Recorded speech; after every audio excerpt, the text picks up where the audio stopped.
नमस्ते फ्रेंड्स, ना पे तुलसी चंदू। 10 साल में जो हुआ वो तो सिर्फ ट्रेलर है, trailer.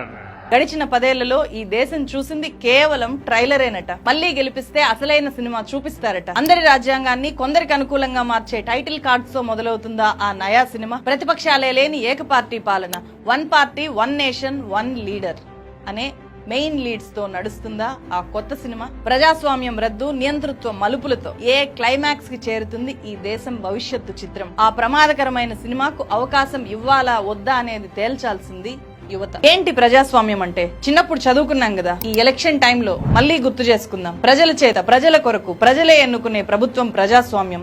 We the people of India అని మొదలవుతుంది మన రాజ్యాంగం. భారత ప్రజలమైన మేము భారతదేశాన్ని సర్వసత్తాక సామ్యవాద లౌకిక ప్రజాస్వామ్య గణతంత్ర రాజ్యంగా నిర్మించుకోవడానికి పౌరులందరికీ సాంఘిక, ఆర్థిక, రాజకీయ అంశాల్లో న్యాయం, ఆలోచన, భావ ప్రకటన, విశ్వాసం, ధర్మం, ఆరాధనల్లో స్వాతంత్రం, అంతస్తుల్లో అవకాశాల్లో సమానత్వం, ప్రజలందరికీ వ్యక్తిత్వ గౌరవం, రాజ్యాంగ సమైక్యత ఇవన్నీ రక్షిస్తూ సౌభ్రాతృత్వాన్ని పెంపొందించుకోవడానికి మనకు మనం సమర్పించుకున్నదే రాజ్యాంగం. దేశంలో అత్యంత శక్తివంతమైనది రాజ్యాంగం. ఏ వ్యక్తి అయినా ఆ రాజ్యాంగ శక్తిని మించిపోతున్నాడు అంటే అది రాజ్యాంగ ఉనికికి పొంచి ఉన్న ప్రమాదం. ఈ ప్రమాదం నుంచి దేశాన్ని, రాజ్యాంగాన్ని కాపాడే శక్తి ఈ ఎలక్షన్స్ లో ఒక్క రాజకీయ పార్టీకి కూడా లేదు మన దేశంలో. బట్ యువశక్తికి ఉంది. యువత తలుచుకుంటే రాజ్యాంగాన్ని, ప్రజాస్వామ్యాన్ని కాపాడుకోగలదు. ఈసారి ఎలక్షన్స్ లో ఓటేసే 97 కోట్ల మంది ఓటర్లలో 25 ఏళ్ల లోపు ఉన్న youth voters 50%, first time voters 2 కోట్ల మంది. ఈ యువ ఓటర్లంతా ఇచ్చే తీర్పే దేశ భవిష్యత్తు. ప్రజాస్వామ్యాన్ని నిలబెట్టేది, పడగొట్టేది ఈ యువత మాత్రమే. ఈ విషయం ప్రస్తుతం సుప్రీం లీడర్ కు బాగా తెలుసు. అందుకే జనం ఎక్కువగా చూసే మీడియాను ప్రశ్నించకుండా ఎప్పుడో తన వైపు తిప్పేసుకున్నారు. జనం నిజాల కోసం సోషల్ మీడియాను చూస్తుంటే ఆ సోషల్ మీడియాను నియంత్రిస్తున్నారు. సోషల్ మీడియాను కూడా తన వైపే తిప్పుకుంటున్నారు. యూట్యూబర్స్ కి special interviews, creator awards, influencers తో చిట్ చాట్స్, వీటి వెనుకున్న అసలు రహస్యం యువతరం ఓట్ల వేట. బాగా చదువుకున్న యువతను ఇన్ఫ్లుయెన్సర్స్ ద్వారా తమ వైపు తిప్పుకోవడం, బాగా చదువుకోని యువత బుర్రల్లోకి వాట్సాప్ యూనివర్సిటీ ద్వారా మత విద్వేషాన్ని ఎక్కించి తమ వైపు తిప్పుకోవడం. చెప్తే ఎవడు వినడు బ్రో అంతే. పెరిగిన విద్వేషం, పెంచిన అభద్రత, ధరలు, నిరుద్యోగం, ఆర్థిక అంతరాలు, అవినీతి ఇవేవి కూడా చర్చ లేకుండా మళ్ళీ నన్ను గెలిపించండి అంటున్నారు. అవినీతిని అంతం చేస్తాం, నల్లధనాన్ని తీసుకొని వచ్చి పంచి పెడతాం, ఏటా 2 కోట్ల ఉద్యోగాలు ఇస్తాం, అచ్చేదిన్ సబ్కా సాత్ సబ్కా వికాస్. ఈ మాటలన్నీ 10 ఏళ్ల నీటి మూటలు. ఎలక్టోరల్ బాండ్స్ డేటాతో చందాల కోసం పాలకులు ఈడీ, సిబిఐని అడ్డం పెట్టుకుని చేసిన దందా వ్యవహారం బద్దలైంది. అడ్డంగా దొరికిపోయిన వాళ్ళ చేతికి మళ్ళీ అధికారం ఎందుకు ఇవ్వాలి?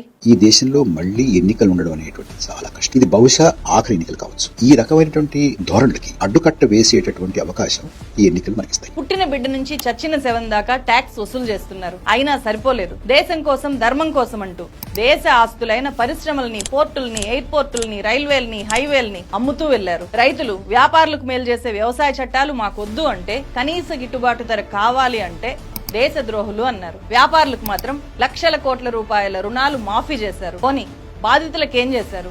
మణిపూర్ ఆర్తనాదం ఇప్పటికీ టిల్ టుడే సుప్రీం లీడర్ కు వినిపించట్లేదు. రాజధాని నడుబొడ్డున రెడ్లర్ల ఆత్మగౌరవ పోరాటం కనిపించలేదు. బుల్డోజర్ల న్యాయమే న్యాయంగా చలామణి అయ్యింది.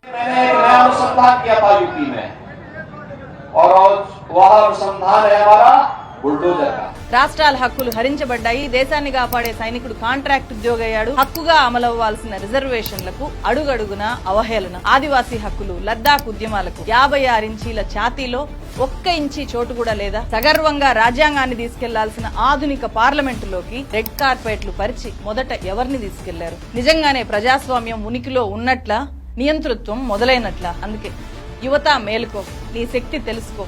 ఇది నీకు, నీ పాలకులకు మధ్య జరుగుతున్న సమరం. పాలకుడు చాలా పెద్దవాడు అని చెప్పి భయపడకు మిత్రమా. నీ ఓటు కంటే శక్తివంతమైన వాడైతే కాదు, భారత రాజ్యాంగం కంటే శక్తివంతమైన వాడైతే కాదు. ఇదే నిజం. పాలకుడి ప్రస్తుత బలం కంటే రేపటి పాలకుడు ఎవరో డిసైడ్ చేసే నీ బలం 1 కోటి రెట్లు ఎక్కువ. ఇది రియలైజ్ అవ్వు. నియంతృత్వ పోకడలకు చర్మగీతం పాడేందుకు ఓ సైనికుడు వై ఓటెత్తు. అదే అత్యంత కీలకమైన ఈ ఎలక్షన్స్ వేళ డాక్టర్ బాబాసాహెబ్ అంబేద్కర్ కిచ్చే ఘనమైన నివాళి. మనం పూలదండలేసే కదలని ఆ విగ్రహాలు కాదు అంబేద్కర్ అంటే. రాజ్యాంగానికి ప్రమాదం ముంచుకొచ్చినప్పుడు ఆ రాజ్యాంగాన్ని కాపాడుకోవడానికి ఓట్ల రూపంలో కదిలే మన ఆగ్రహమే అంబేద్కర్.